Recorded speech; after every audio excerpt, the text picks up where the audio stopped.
Hello and welcome to DJ Online. I'm back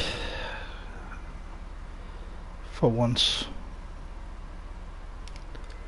in DJ Online. I will be starting doing this more often, but basically what I'm doing is buying the cars that are on sale, and you know, I won the podium car as well. So let's go start by customizing this car.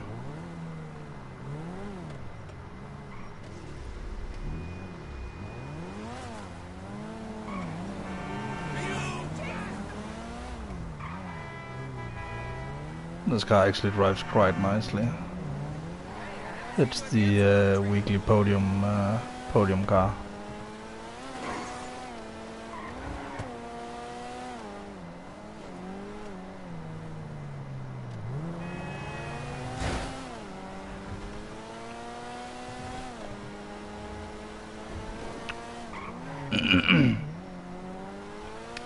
And I already know exactly how I want this one to look, so. Here for the magic touch? But we are of course going to fully upgrade it.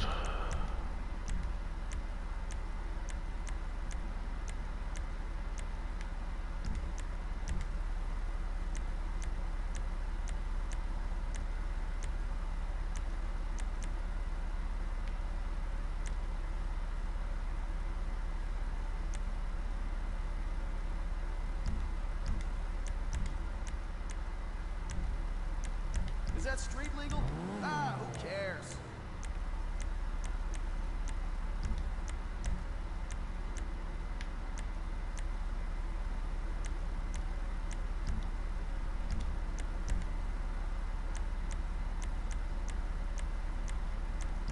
And get some crazy exhaust on this.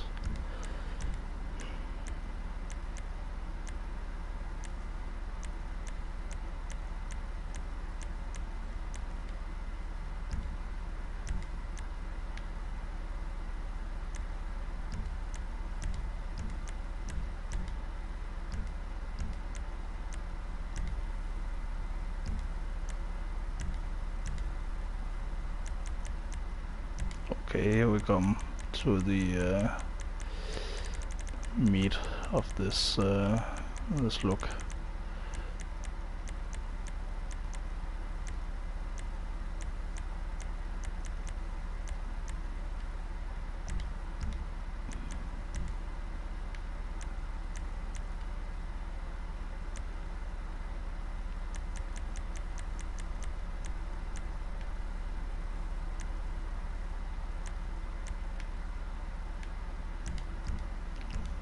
Yeah, like that.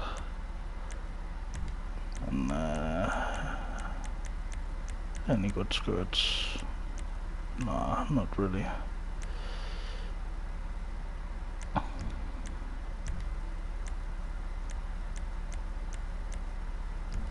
Spoiler, I'm just gonna keep the stock one. Try not to take flight.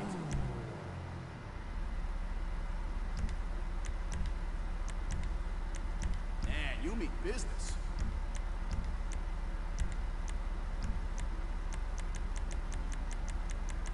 No suspension? No. Okay. That was pretty fast. But I do need to do something about the headlights, so I need to go to the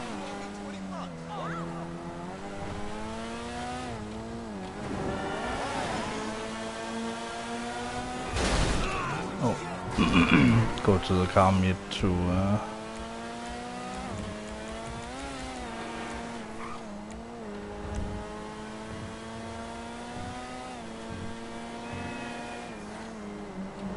change that. This car drives really nicely, actually. Oh, that car just despawned.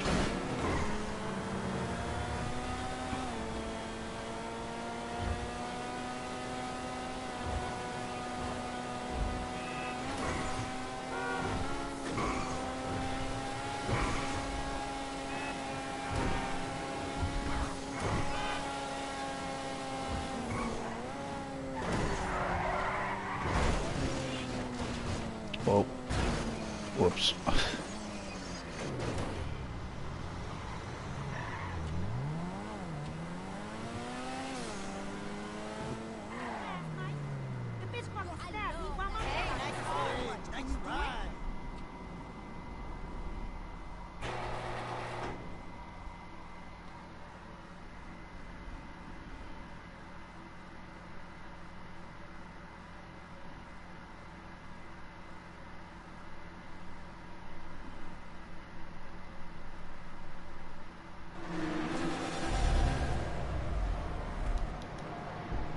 Alright.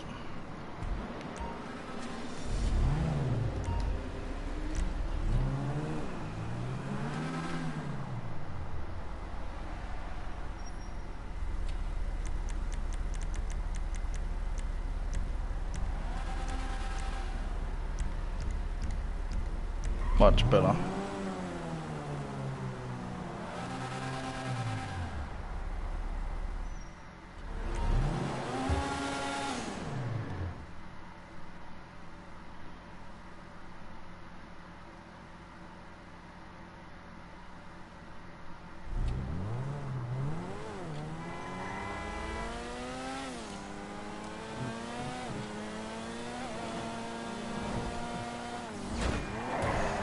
Whoops.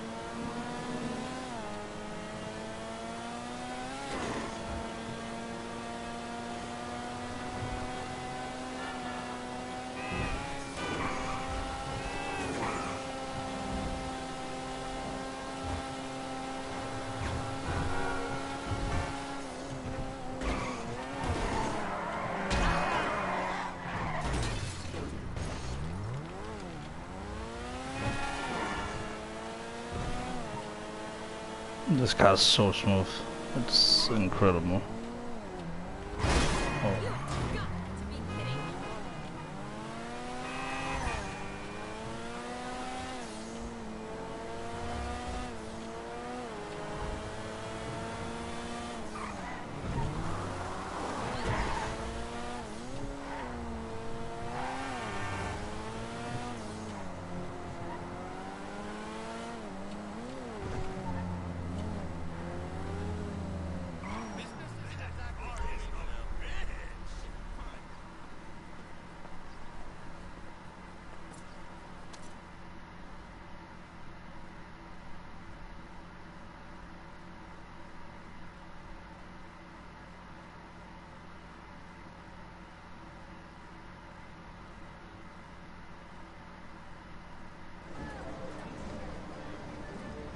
Let's go and put some money in the casino chips account. VIP members, indulge. You deserve it.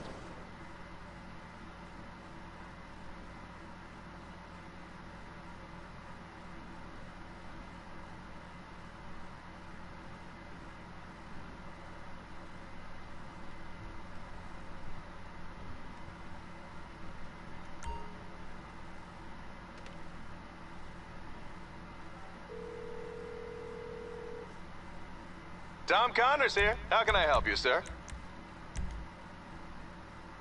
I'll have it sent round right away.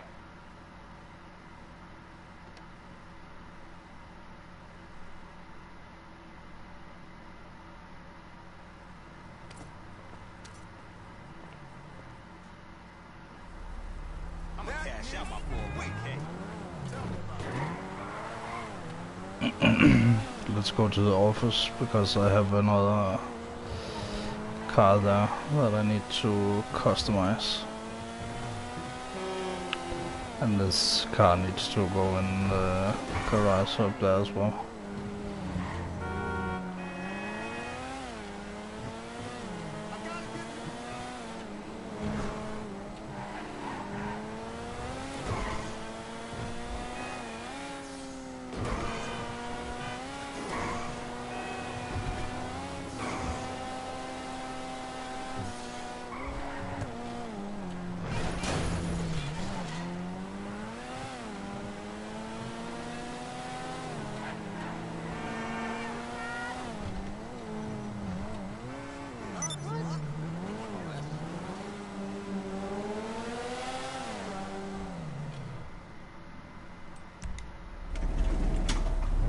go in office garage too.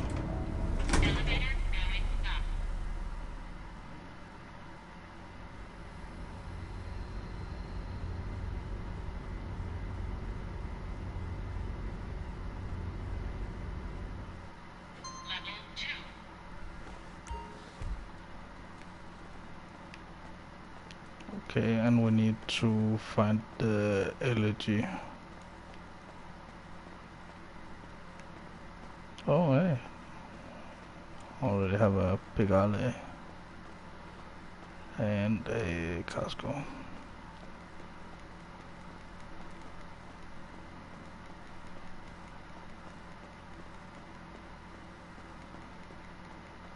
It's not in here.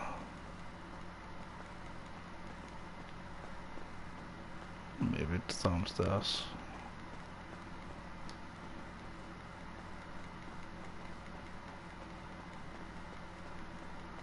Yep, it's right here.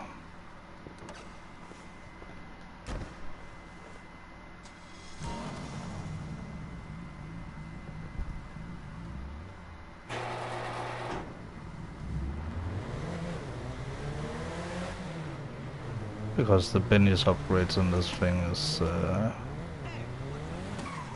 cheaper this week.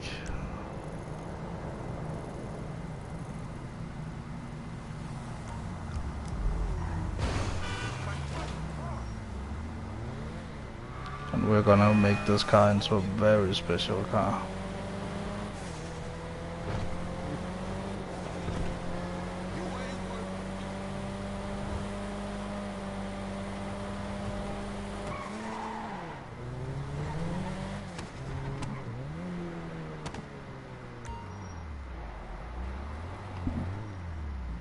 What am I doing for you?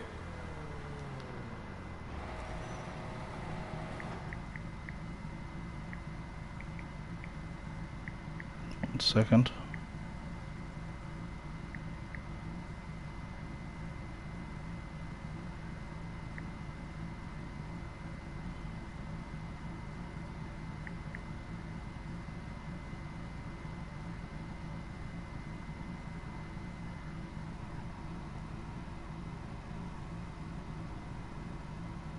Alright. Got a good Should be picture. cool now.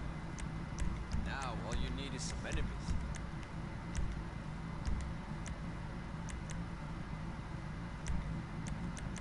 We're gonna do all the exhaust things and all that after the upgrades.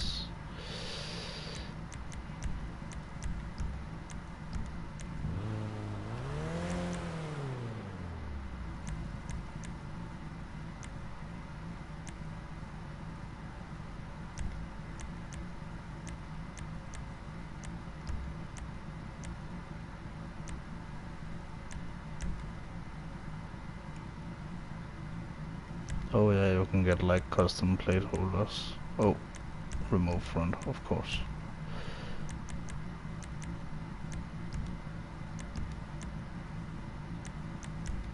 Respray, primary.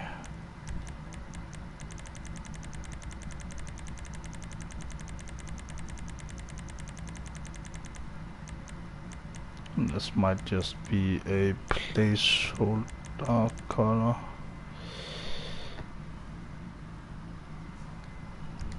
There, we need the metallic for sure.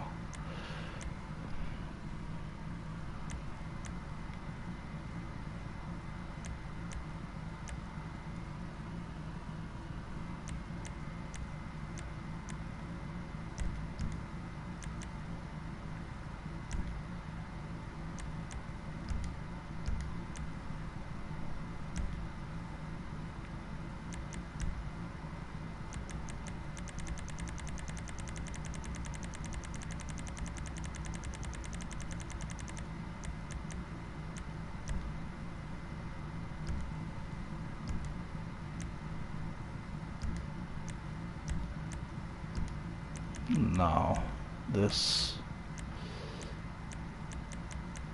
I know it's this one. See, so good already. Um, oh. The suspension Got your lowered for suspension? transmission. We need a big spoiler.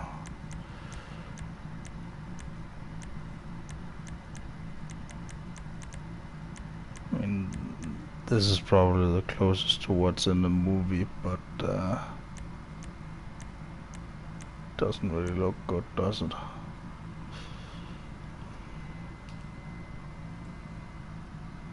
Because the one in the movie is blue, so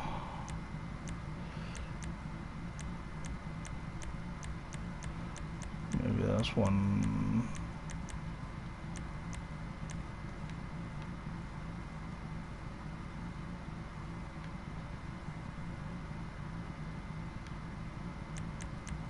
You know what?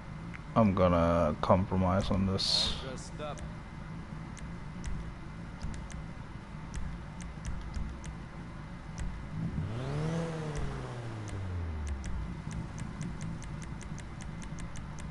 Pretty sure none of those are ones I'm looking for. That one's pretty close.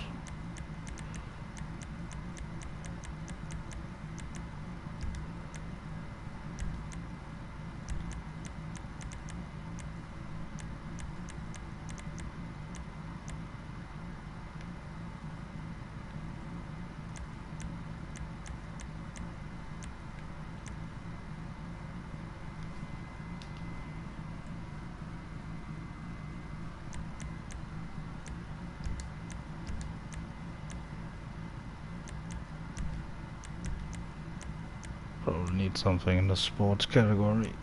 Yep. That's super good, that one.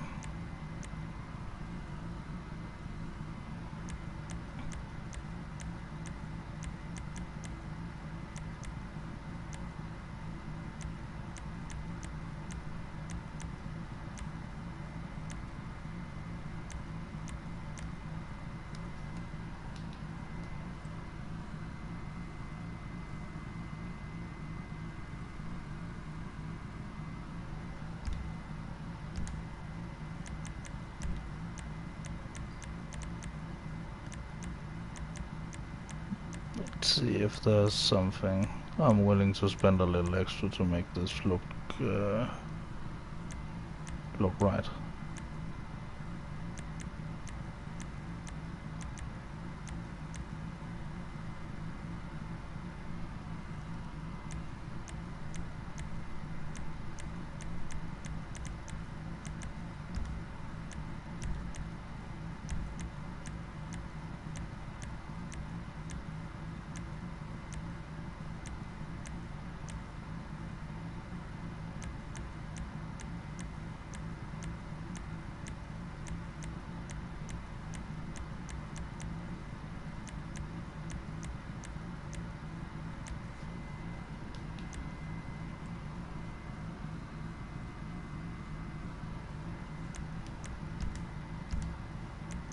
Think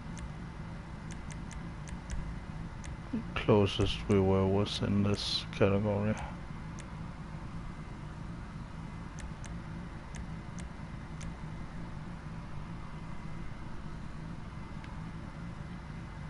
That's Yeah. the look.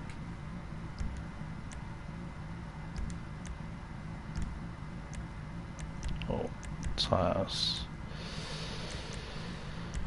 They won't have much luck shooting those.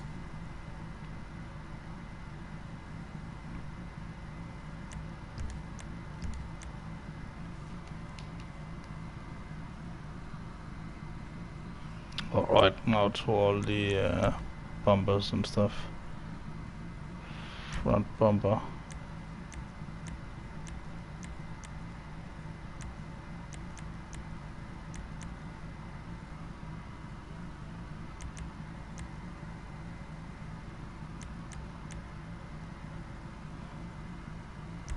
Gotta at least have that one.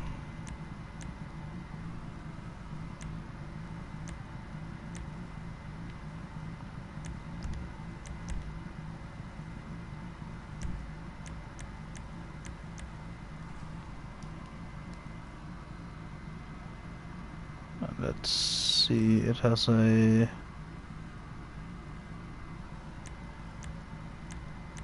Actually not that exposed intercooler. Intercoolers. Can't see. Anyway.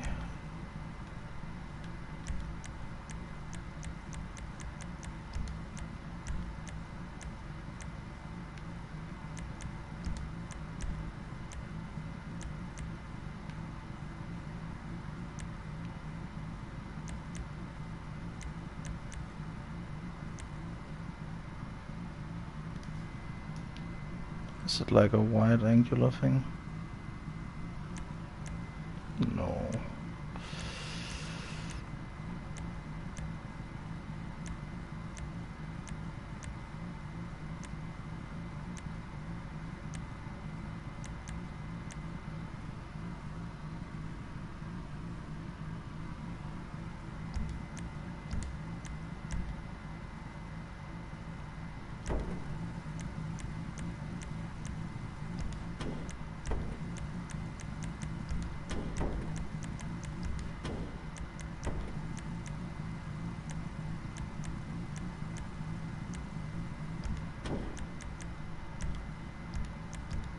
Not gonna spend extra on the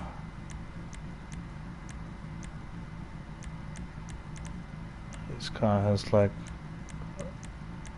it's actually like 2 to the side, but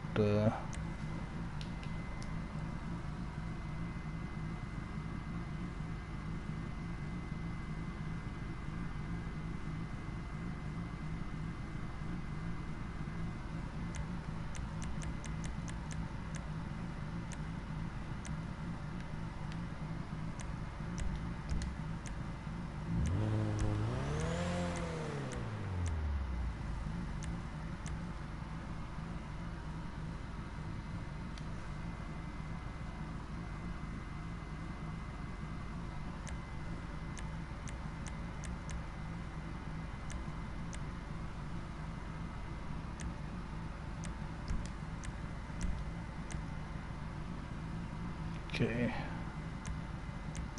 Hood.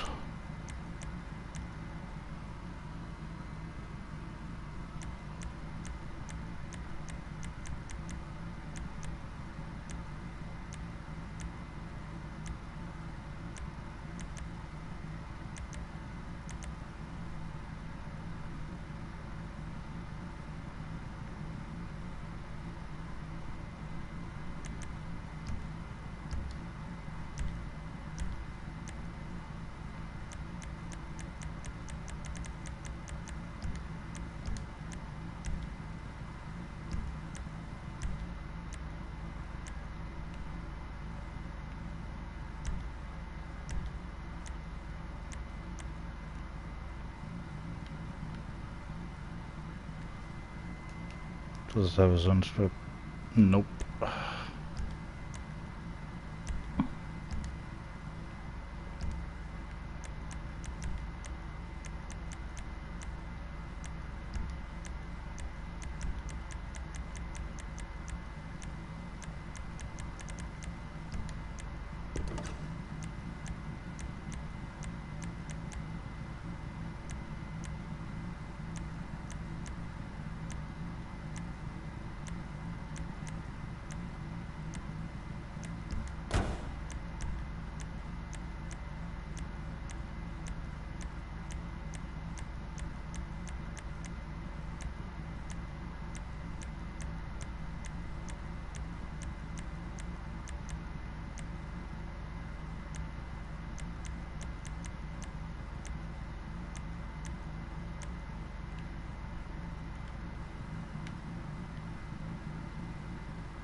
I hope you're happy.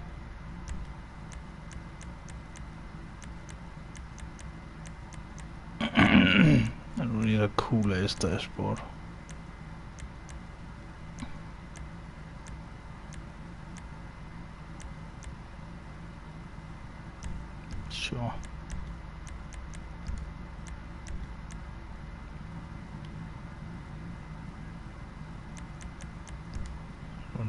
cage.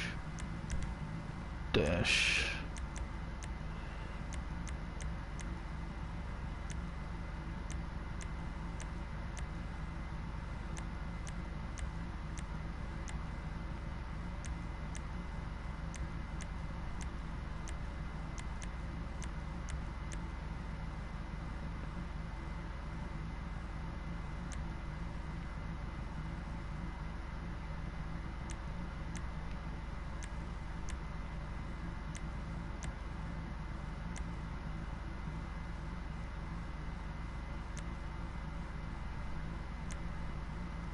Semi-stripped interior, sure.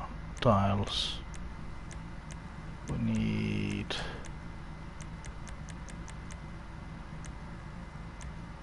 need one of those at least.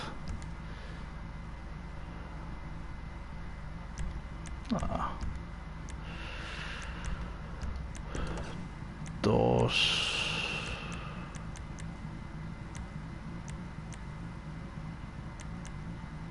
The normal doors are actually fine. Steering wheel, we already have one.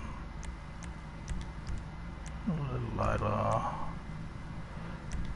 Lights, headlights.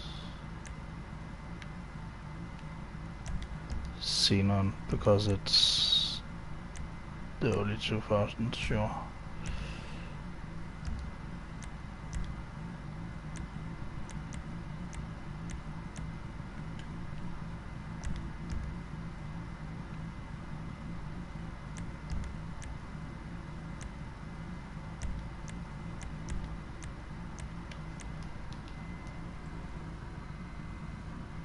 No roof scoop either.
Awesome.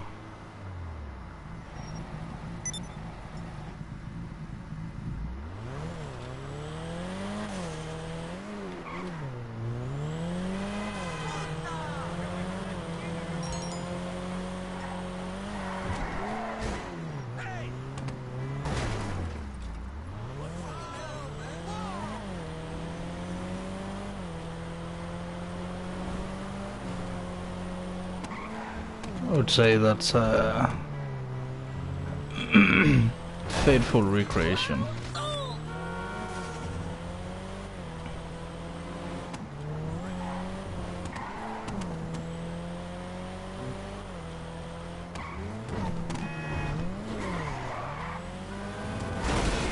Whoops.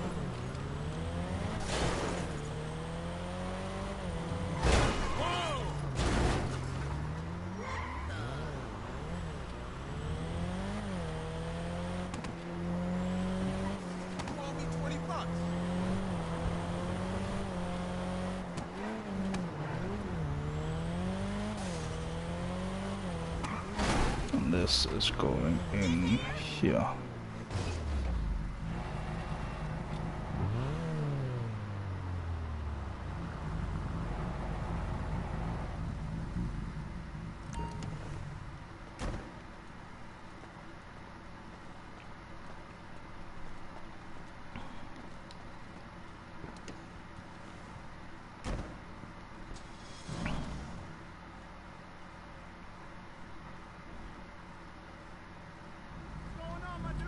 Okay, so that's those cars. Now we need to get to the buying part.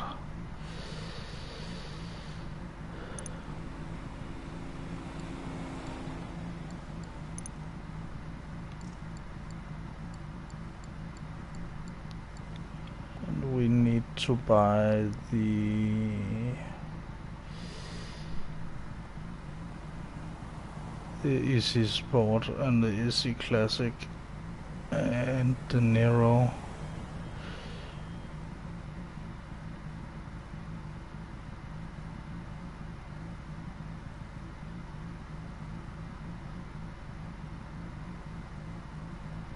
Yeah, these are on sale as well if you want one of those. This is the fastest one. This is the second fastest one, so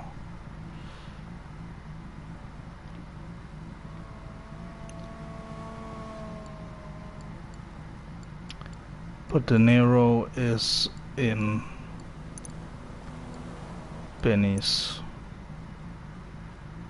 Hey look, it's our car, except my recreation is a little bit better, but you can immediately see what they're going for.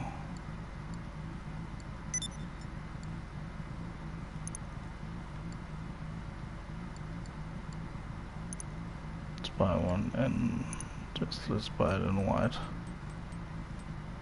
and to the casino because that's where it's going to go.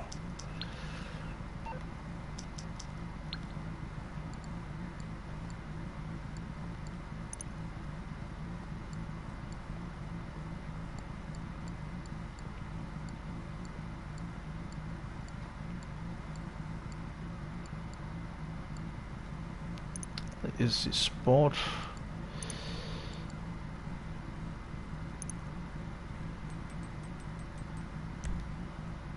Oh.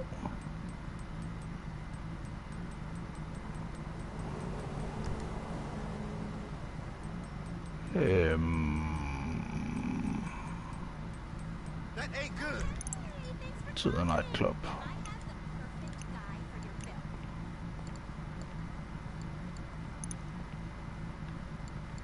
He's been doing reality shows, but he's really good. I can meet you at Richard's Majestic Lot. There we go.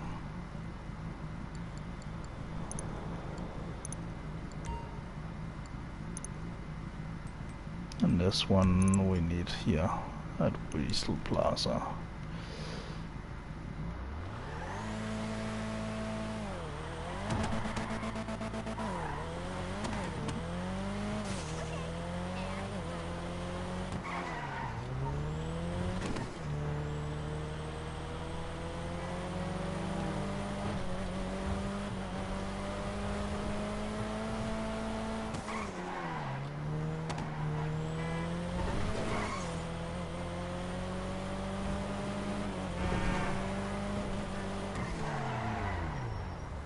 But like, it's easy to see what car this is supposed to be. Nobody can remember that the spoiler is not really correct.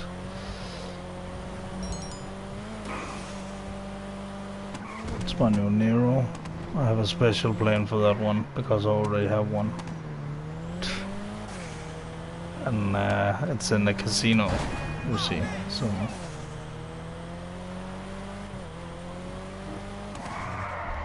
I'm gonna have a special collection of cars in the casino.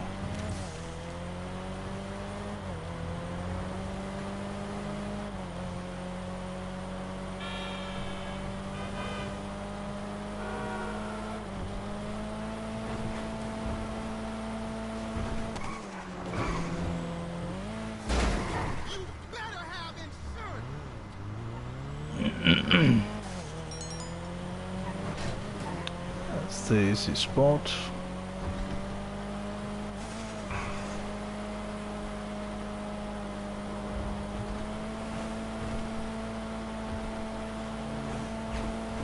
Still waiting for the last car to check in.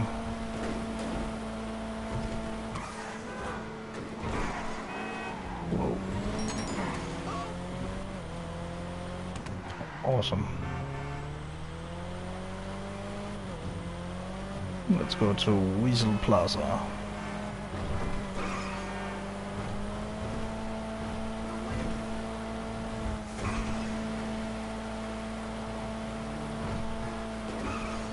This car is actually quite good. Whoa. Very stable.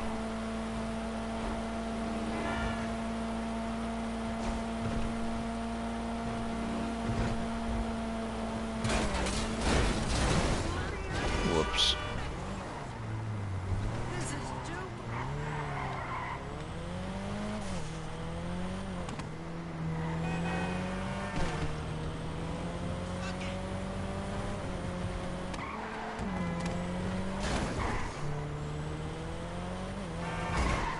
Oh. But in here I have my little selection of more cartoony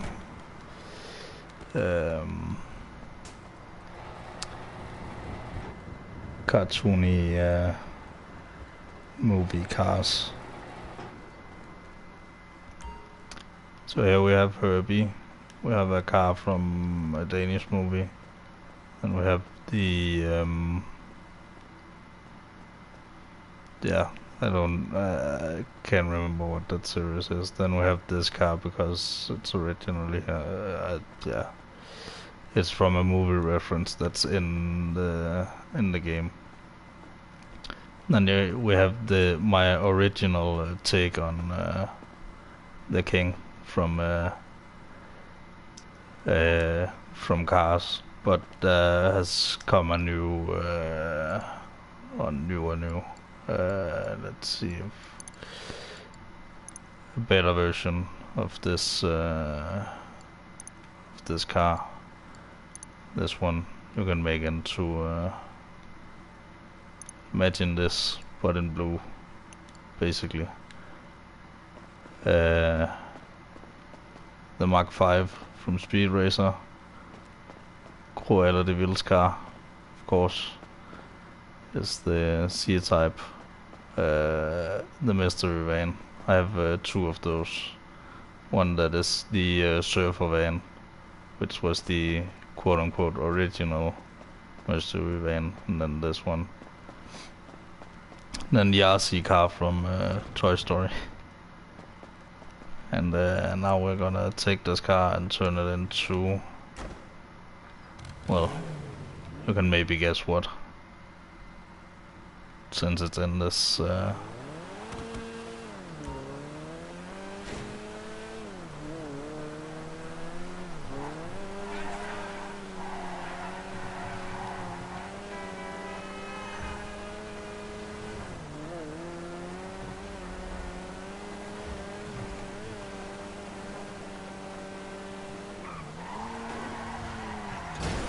this car does not brake at all. Like, I was fully braking.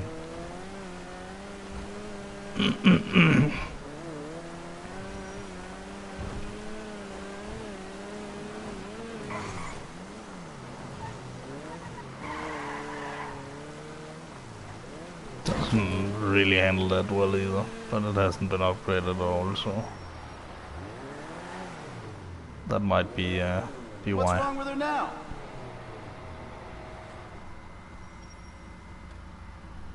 That should do the trick.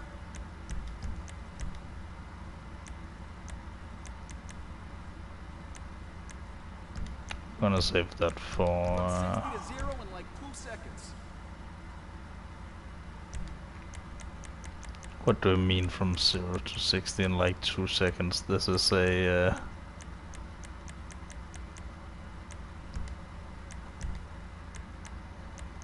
I don't think this guy is an expert on cars. Where he talks about it.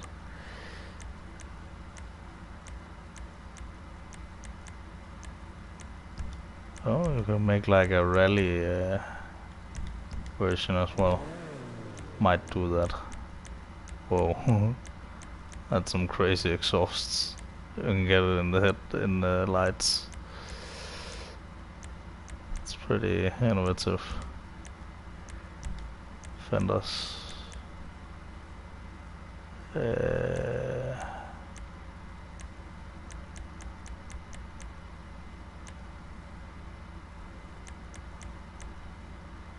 Definitely want the wider fenders. Grill, I'm pretty sure it's the normal one. Hood.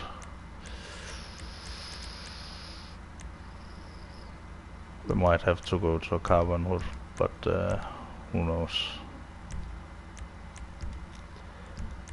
Livery.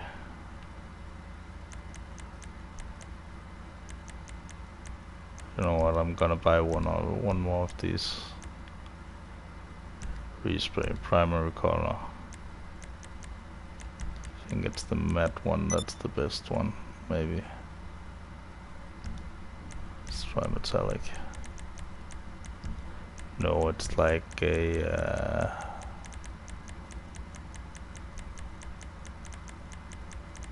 isn't it? Like this.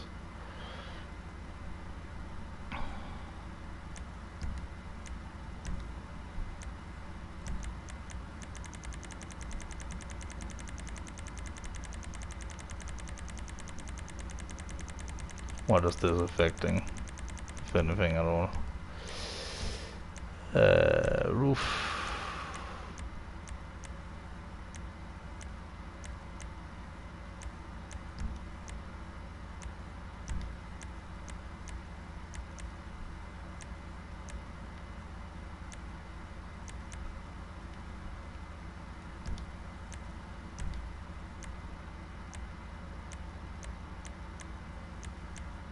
Oh, you're gonna have a ton of shit on the roof.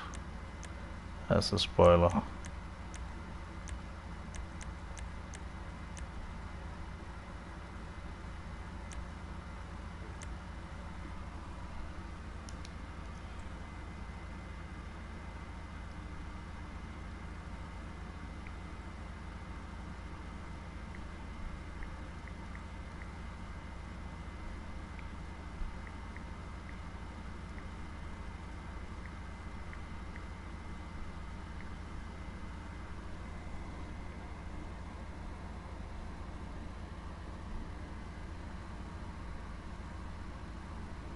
Let's see, what was I looking for? Roof.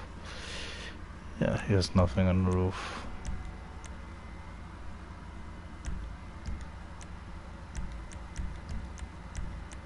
Now you've got some juice.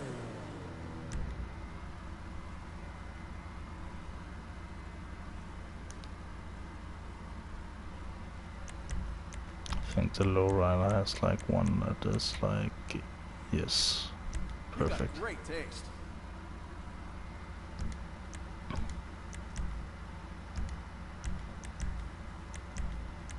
They won't shoot these out.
think he has anything like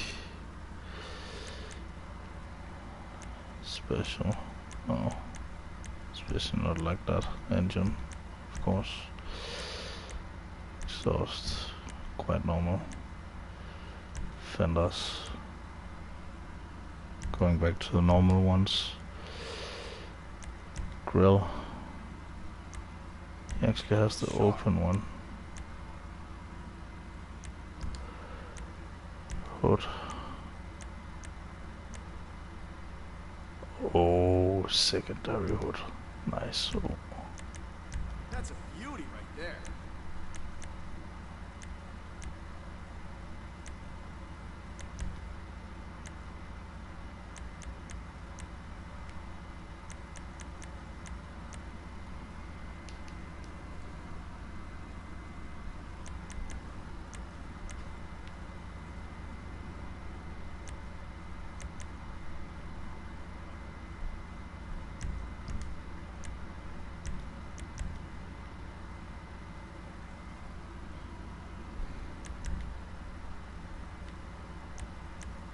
Perfect.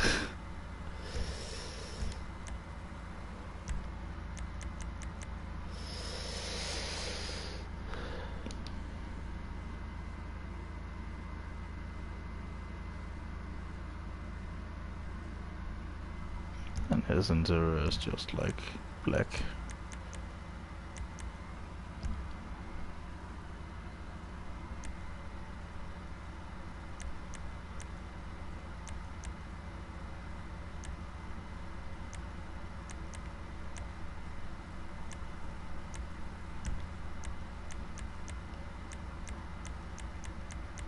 There's no like spoiler we can like hide on it, so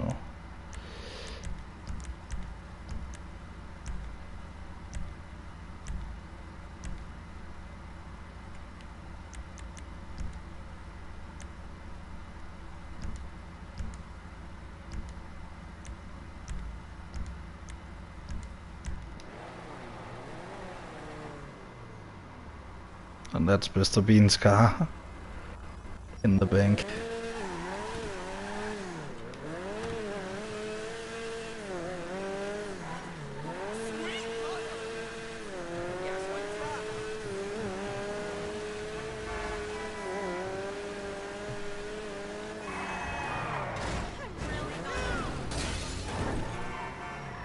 Whoops.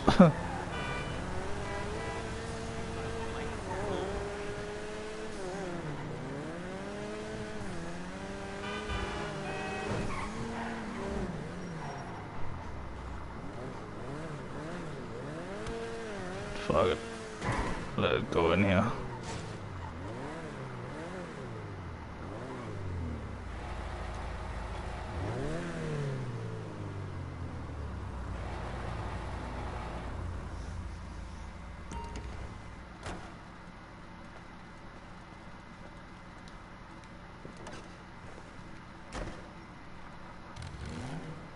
So I'm gonna need another one of these because I want like a rally version. Oops.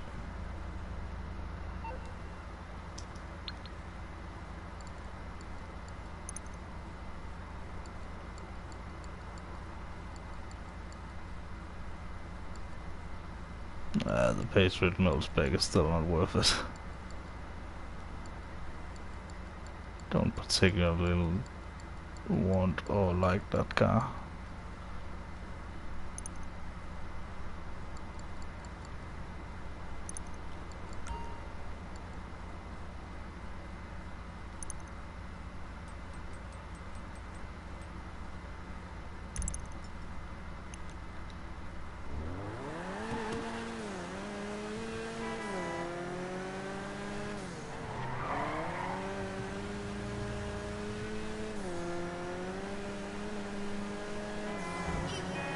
But now for the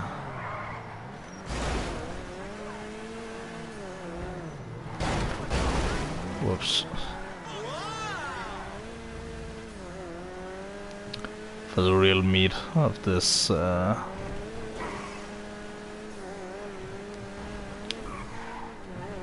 of this week.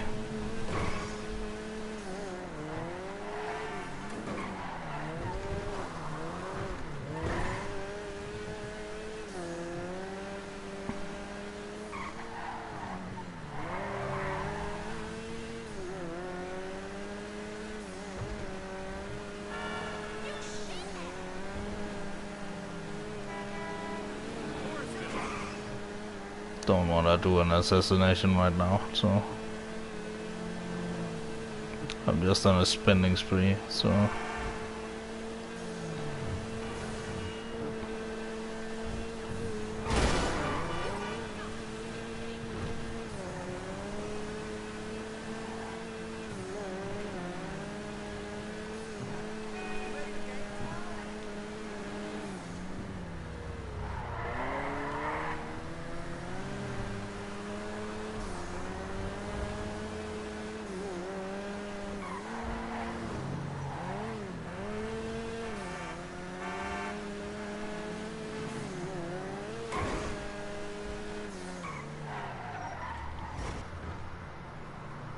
oops.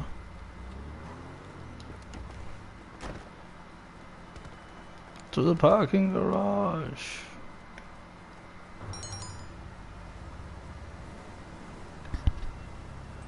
Penthouse garage, sorry.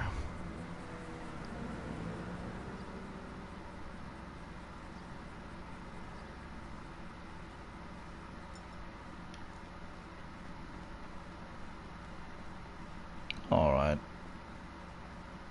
Basically, my plan for this whole garage is to fill it up with my favorite cars. That I have more than one of these. Like, I have one more of these. I have a few of these. I won this on the podium. I might give that another color at some point, but now for another car I have been just waiting to add to this golden collection. I've just been waiting for this car to go on sale, because I really love driving it, and it's really, really beautiful. Whoops.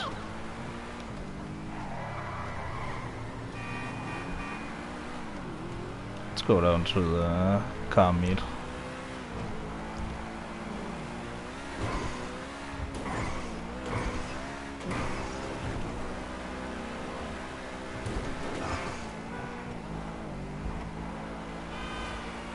This car drives so good. It's amazing.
Let's get customizing.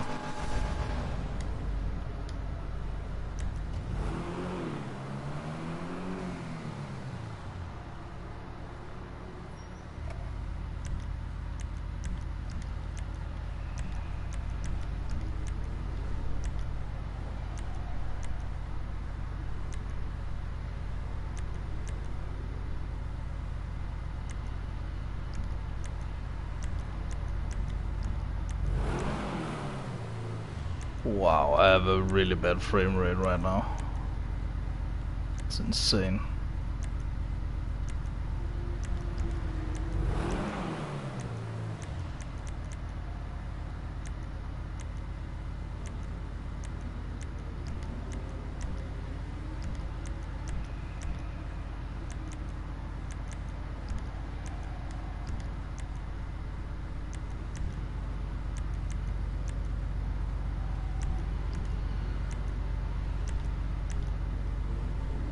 Alright.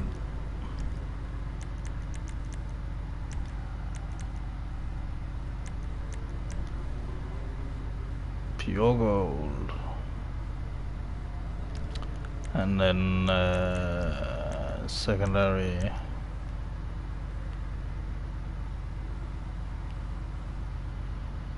Chrome is too much. Just pure gold, because then you have the chrome detail. You see?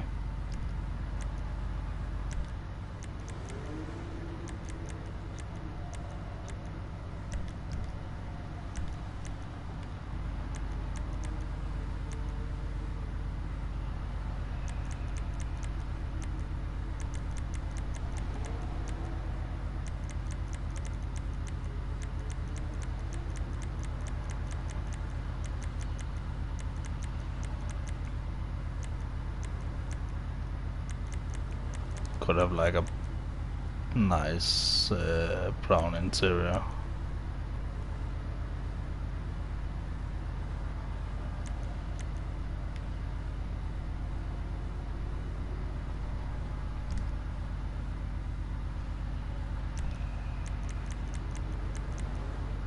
Cream?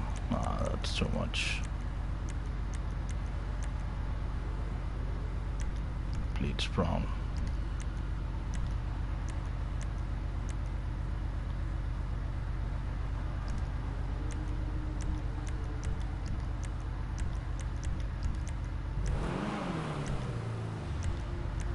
Alright, here comes the real meat. Adding some nice wheels. I'm thinking... I was thinking these ones, but might go with these ones. Maybe something completely different. Kinda like this one actually for this car.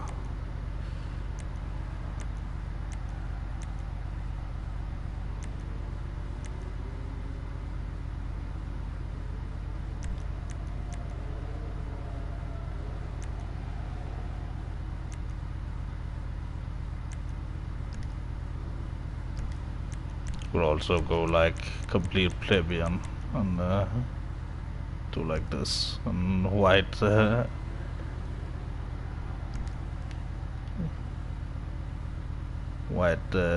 walls.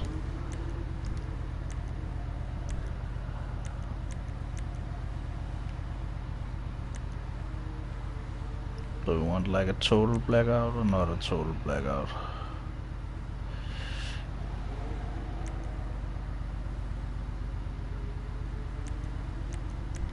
Like that more.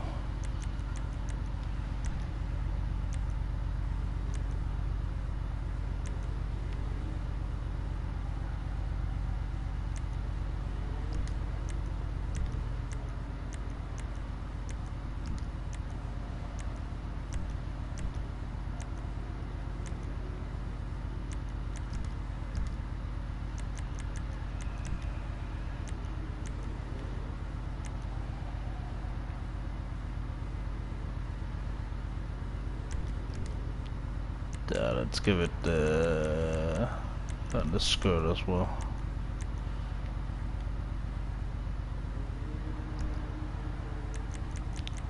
Maybe the carbon, no.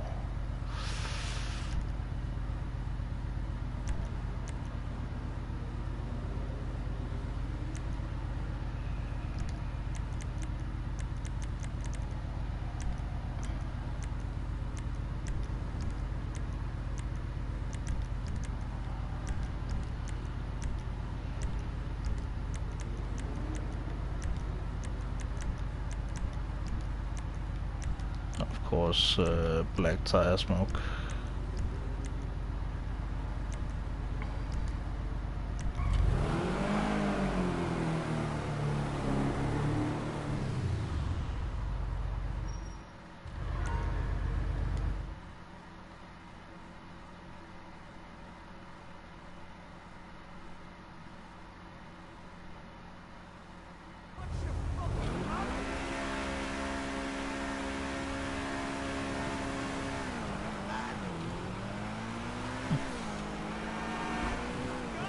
Alright, I finally got my golden Nero.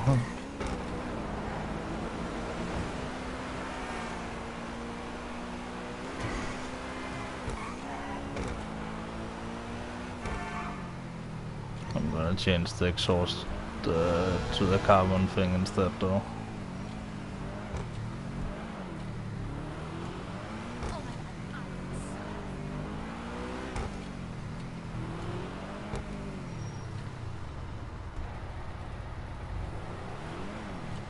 Just to What miracle did you want me break to up perform? the look a little bit.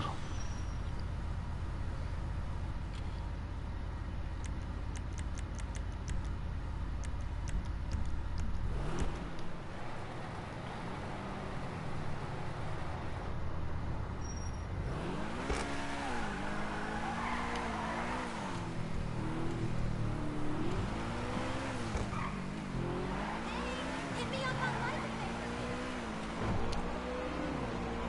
I mean, having a golden Nero might not be a status symbol in itself, but having an extra Nero in gold in your casino just for the heck of it, because you would like the convenience of having it in your casino, because that's where you spawn. And your other Nero is in the other garage for a good reason, so...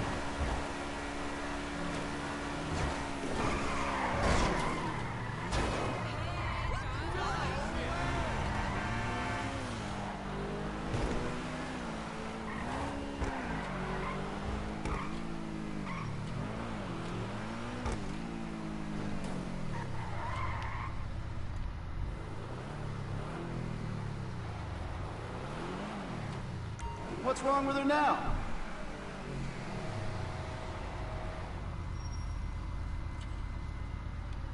Better than new.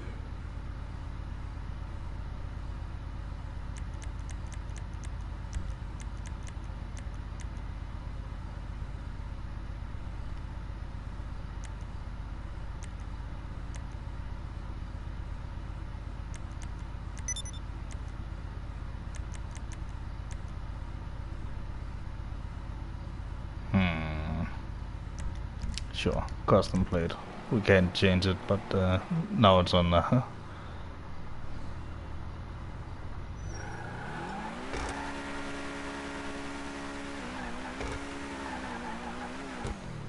Hi doggy, good to see you. I just bought myself another Nero in solid gold for my casino car collection. But I also it's a little bit easier to see in the light here, but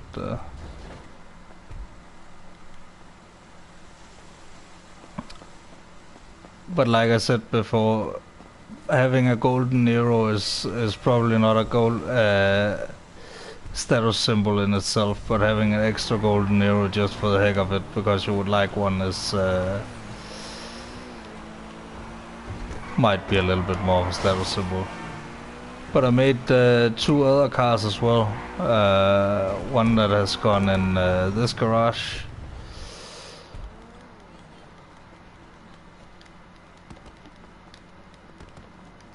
And I've had this car for long. I have just not like customized it before now.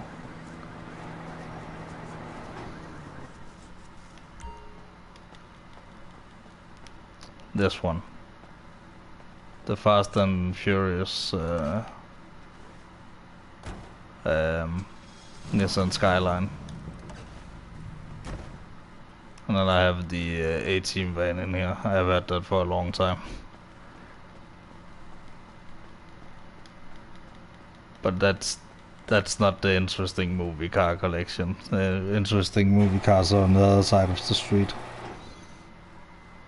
And then I of course have a few James Bond cars in my agency, but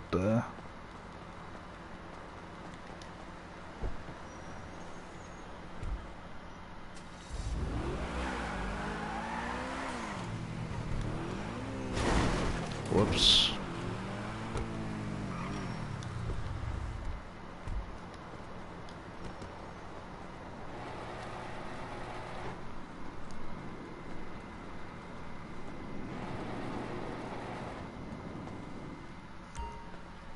But here I have a lot more, like, cars from movies.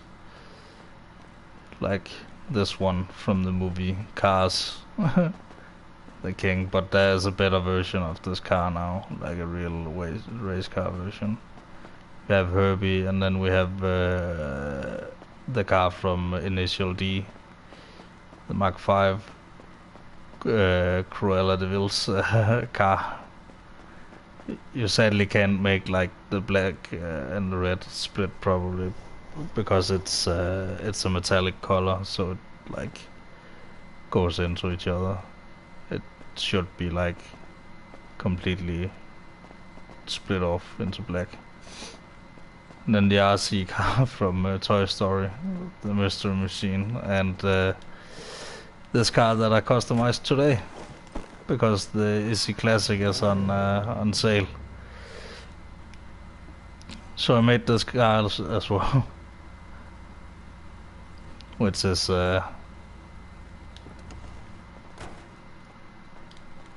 which I hadn't really planned on, but I got the idea like just before I started the stream. I checked up on which cars were on sale, like double checked.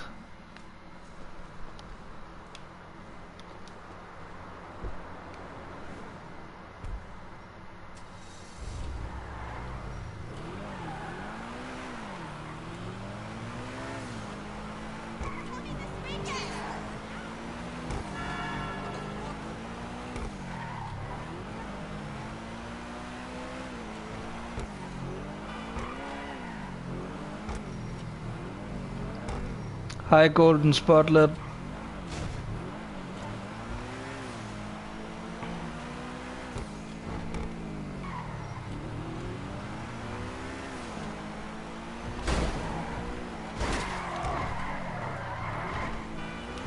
I'm just about to, I think I'm gonna play a round of golf actually, but I need to go to the casino first to, oh shit, god damn it.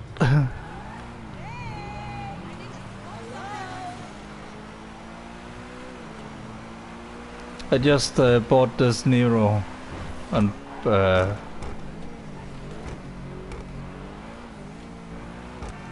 I had a feeling that you had followed him here because he said in the chat that he had shared. So, but welcome. It's always nice to see new faces.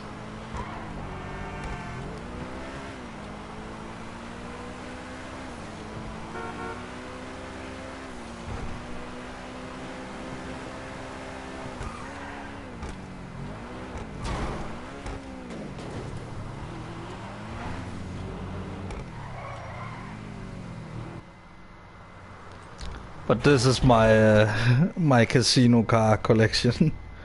Like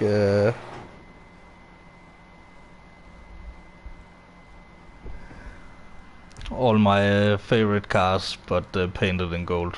Basically, I'm building up this collection, but I'm waiting for things to go on sale because I'm a cheapskate. Even though I have 212 million, I had 216 million at the start of the stream. So.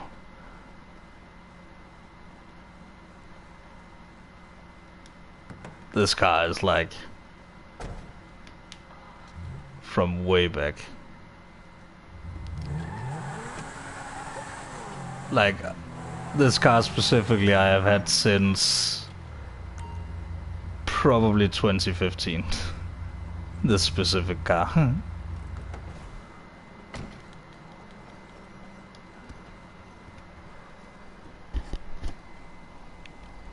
And I have all other cars from back then that I haven't like sold at all. Like my original Centurno. Let me just Hi Key, good to see you. It's going okay. How about you? Let's call the mechanic to get the Centurno here. What you need, boss? Some wheels? I can bring them around.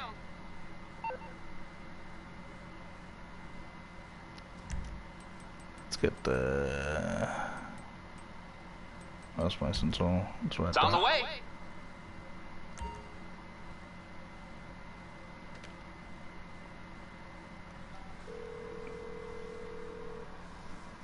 Tom Connors here. How can I help you, sir? Alright. Let's get that... I'll have it sent round right away. No, I just called for the Centurno and then... No. We're going to the golf club anyway, so it's right next to Eclipse Towers. Doesn't matter.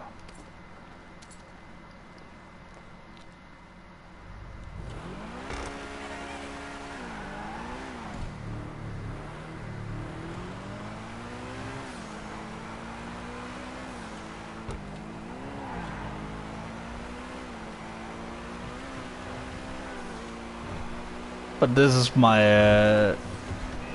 well, it's my second Nero I have now, but I've had like 3 or 4.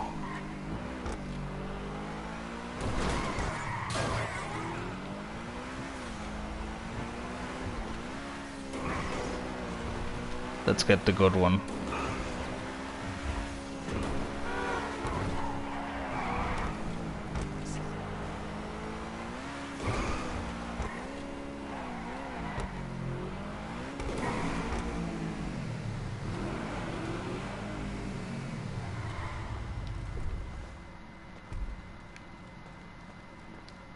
Hi Jay Samurai, good to see you.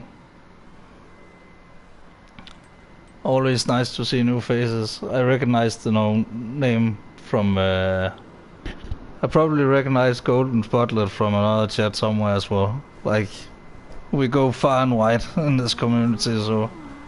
we... you never know. Office Garage 1.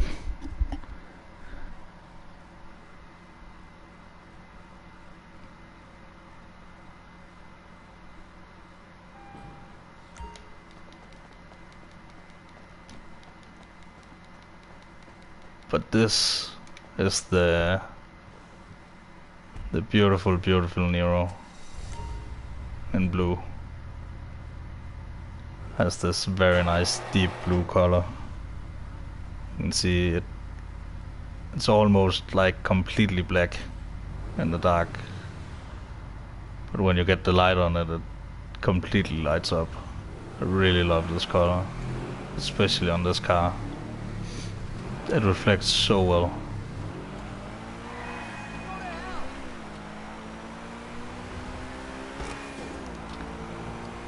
But this one is in this garage, and I usually spawn in my casino, so I wanted a Nero in the casino.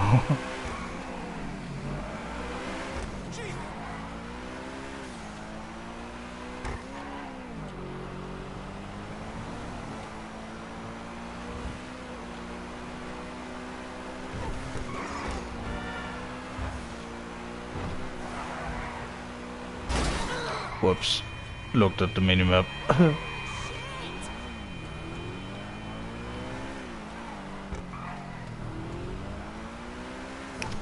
But I have such a massive car collection, it's insane. Like, if you really look for recreating cars, you can find like tons and tons of cars you can recreate.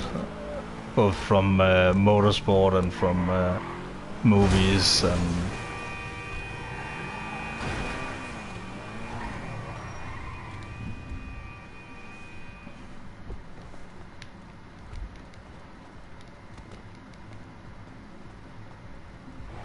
I have a few odd cars in here as well, but that's because I don't know. I haven't really like the Habanero. It shouldn't be here. It should be in deep storage somewhere. This T20 I have had since the T20 came out. I bought it on launch. And this.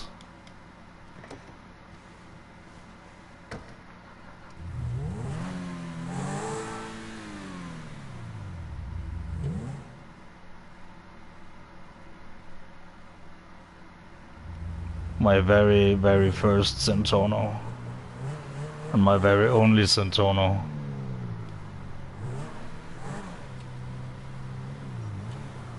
Even still has the plate I used to use.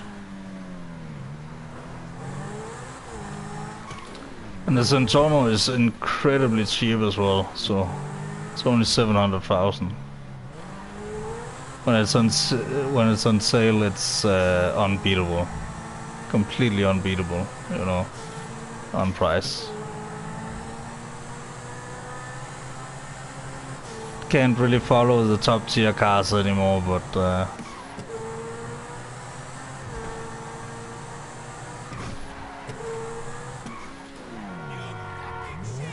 hi Sarah, good to see you.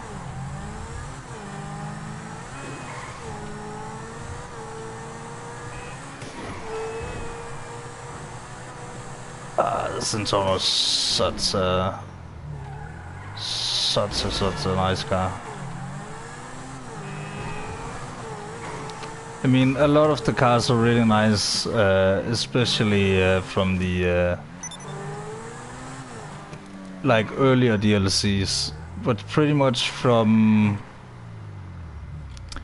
I don't really know when they started doing those really weird advanced handling flags. I don't know if you ever heard about those, but basically what it does is, like, when you go over a bump, your suspension just completely flips out, and it's not like curb boosting, like good old school curb boosting, where the suspension get compressed up into the car, so it gets a weird boost because Rockstar's physics engine is weird. It has always been a problem, and it will never be fixed because it's on the latest bike as well.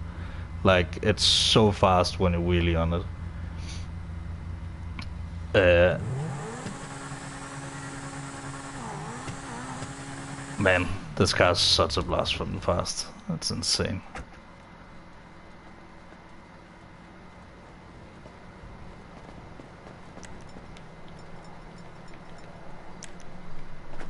Oh, wrong button. But I'm a little bit annoyed that you can't get a little bit of a brighter, like, a shade in between, like, the brighter purple that you can get, and then this purple would be very, very nice. Because this purple is actually a little bit too dark for my liking, but this is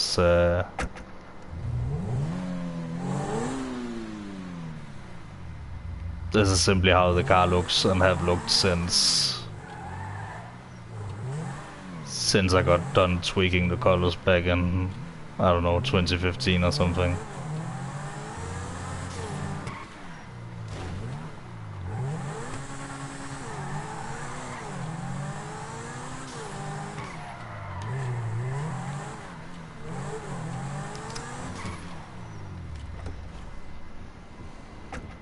But man, it's such a long time since I have been streaming online. It's insane. Like, I haven't streamed online since late December, I think, because I went into the story mode because because of the whole contract DLC, and I wanted to you know, get that really gave me the urge to play single player, and it's such a fun ride, especially if you do all the side missions as well.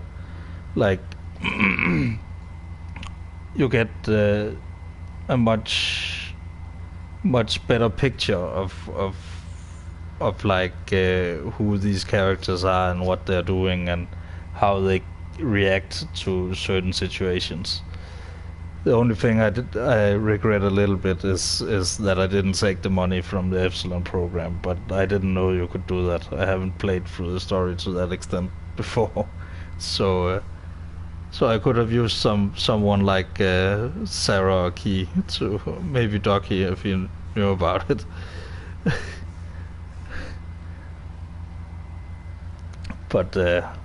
But hey, I got to over $1 billion on every character anyway, so who cares?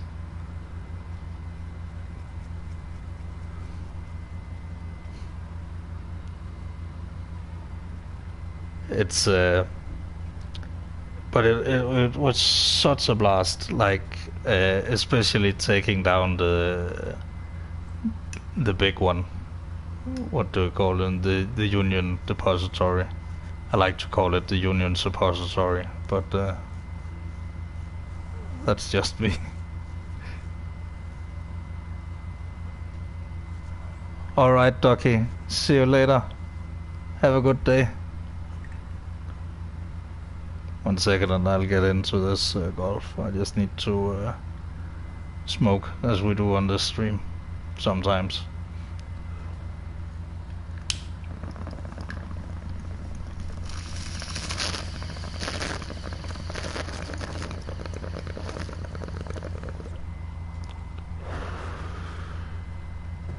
That was a really good one as well. It's a really high quality weed. Oh. And so much, thank you so much for sharing, Ducky. It's I saw the numbers the viewership like go up instantly, so that was kind of crazy. Thank you so much for that. I nearly forgot to switch into my golf outfit.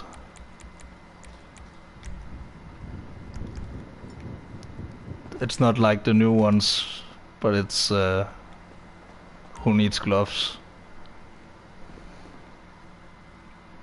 It's weird that security guard always like walks away as soon as you enter.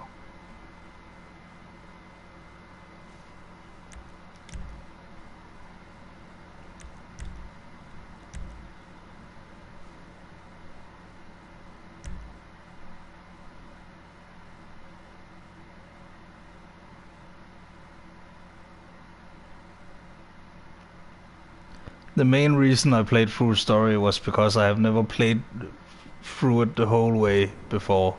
You know, I know the whole story and all that, but and I actually gotten pretty far. I got to planning the big score on the save I had previously on before I started doing single player, like in January. So but like starting from there, you know, after a long time doesn't really make sense. So I wanted to play through it the whole way. You know, and really get into it and see all the cutscenes and take all the choices myself. Played a lot of golf and tennis as well to get that strength up. Come on! Oh, close.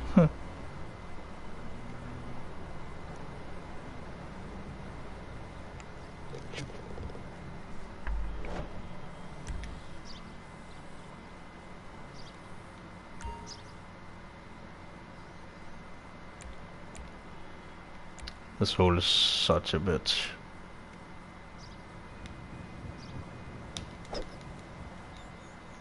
Come on, don't go in the pits. Thank you. You gotta curve it around that tree. And then you gotta curve it a little bit more around this one as well.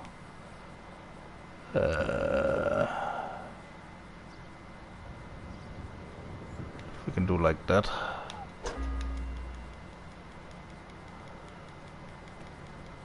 The important thing is landing on the green.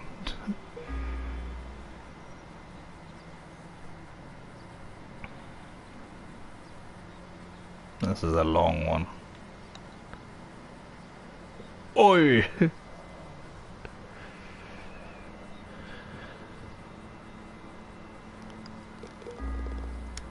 It's not quite as action-packed as much of the rest of the game, but damn, it's a good minigame. Like, the mechanics have no right being this good. Come on, come on, come on, come on. Ah, I knew it wouldn't go far enough. But it's better than going too far. That's kind of the tendency on this one. And this one is like curved to hell, so pretty close, pretty close.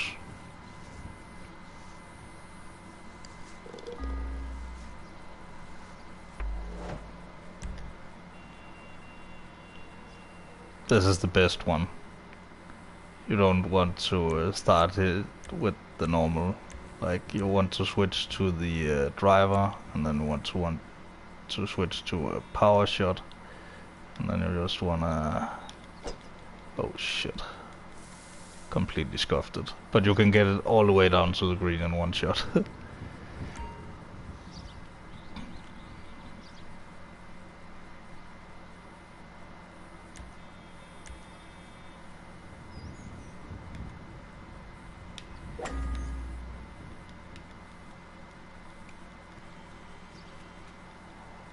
That was pretty damn close to just plopping right in.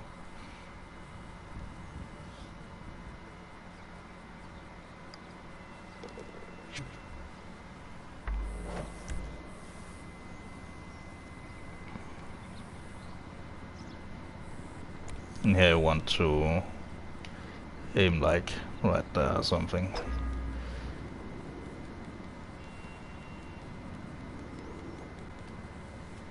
Oh, a little too far, but it doesn't matter.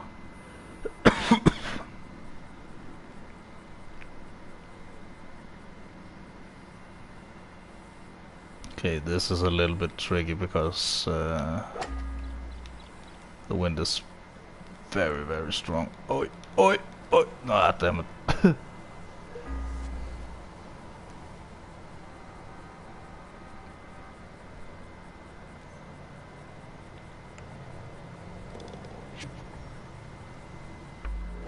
I thought that wouldn't go in, but it did. Awesome. Okay, this is the hole in one hole. I have one hole in one here. It's one of the first clips I ever uploaded to my channel. Oi, oi, oi. Close.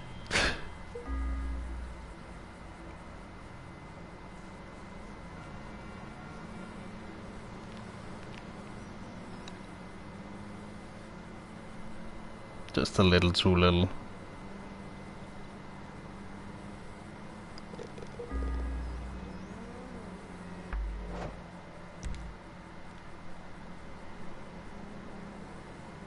This one is annoying because you have a tendency to go over here, so...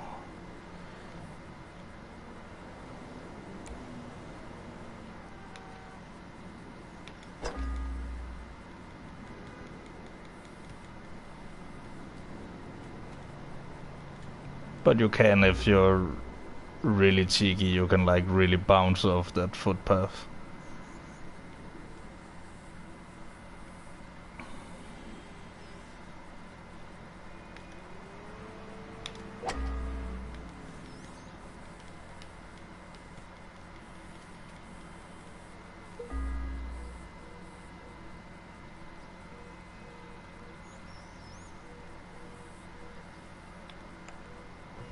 Ah, come on.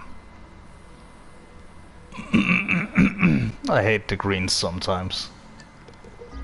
Some of them. It's like 3 of them that are not flat.